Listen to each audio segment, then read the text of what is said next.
Actually പണ്ടൊരു പേഷ്യൻറ്റിൻ്റെ ഒരു story ഉണ്ട്. അപ്പോൾ ഈ റിവേഴ്സിൽ പറഞ്ഞപ്പോൾ ഞാൻ ഓർത്തേ, ലോങ് ബാക്ക് കേട്ടോ,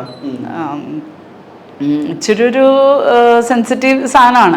അതായത് 2006 അന്ന് നമ്മൾ, അപ്പം ഞാൻ UK എന്നൊക്കെ തിരിച്ചു വന്ന് ഹോസ്പിറ്റലൊക്കെ ഇവിടെ എസ്റ്റാബ്ലിഷ് ചെയ്ത് അധികമൊന്നും കേസസ് നമ്മൾ റിവേഴ്സൽ ചെയ്തിട്ടില്ലല്ലോ. അപ്പം ഒരു പേഷ്യൻ്റ്, ഒരു കപ്പിള് വന്നു, അവർക്ക് 2 കുട്ടികളുണ്ട്, പിന്നെ കുറേ കൊല്ലമായി, ഇനി വേണം എന്നൊക്കെ പറഞ്ഞ്, അപ്പം നമ്മൾ ഓക്കെ ഫൈൻ റിവേഴ്സ് ചെയ്തിട്ട് ആഫ്റ്റർ 6 months അവരെ കണ്ടില്ല. അപ്പം ഞാൻ ഓർത്തത് വർക്കായിട്ടുണ്ടാവില്ല എന്ന്.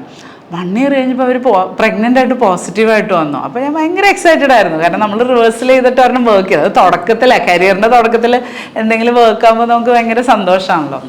അപ്പോൾ ഞാൻ അവരെ കണ്ടപ്പോൾ പറഞ്ഞു ഭയങ്കര എക്സൈറ്റഡ് ആയിട്ട്, ഇത് മരുന്നെടുക്കണം. അപ്പോൾ സ്കാനിൽ അറിയാവുന്ന ടൈമായില്ല. അപ്പോൾ ഞാൻ പറഞ്ഞു 1 week കഴിഞ്ഞ് സ്കാൻ ചെയ്ത് നോക്കണം, എക്ടോപെക് ആണോ നോക്കണം എന്നൊക്കെ ഇപ്പോൾ പറഞ്ഞു. അവർ പറഞ്ഞു അയ്യോ ഞങ്ങൾക്ക് ഇങ്ങനെ ഭയങ്കര തിരക്കാണ്, എന്തോ റിയൽ എസ്റ്റേറ്റ് ഇതുണ്ട്, ബോംബെയിൽ പോകണം എന്നൊക്കെ പറഞ്ഞു. അപ്പോൾ ഞാൻ പറഞ്ഞു അങ്ങനെയാണെങ്കിൽ അവിടെ ചെയ്യണമെന്നും പറഞ്ഞിട്ട് ഡീറ്റെയിൽഡായിട്ട് മരുന്നും സ്കാൻ വേണമെന്നൊക്കെ പറഞ്ഞ് എഴുതി പ്രിസ്ക്രിപ്ഷൻ കൈ കൊടുത്തു വിട്ടു. അത് കഴിഞ്ഞിട്ട് ഞാൻ അവരെ കുറിച്ച് കേട്ടേ ഇല്ല, അവർ വിളിച്ചില്ല, നമുക്കൊരു ഇൻഫർമേഷനും ഇല്ല. അപ്പം ഞാൻ ഇവരോട് പറഞ്ഞു, സ്റ്റാഫിനോട് പറഞ്ഞൊന്ന് വിളിച്ചു നോക്ക്. അത് കഴിഞ്ഞ് എന്ത് ചെയ്തിട്ട് ഫോൺ വിളിച്ചിട്ട് ഫോൺ എടുക്കുന്നില്ല, കിട്ടുന്നേ ഇല്ല.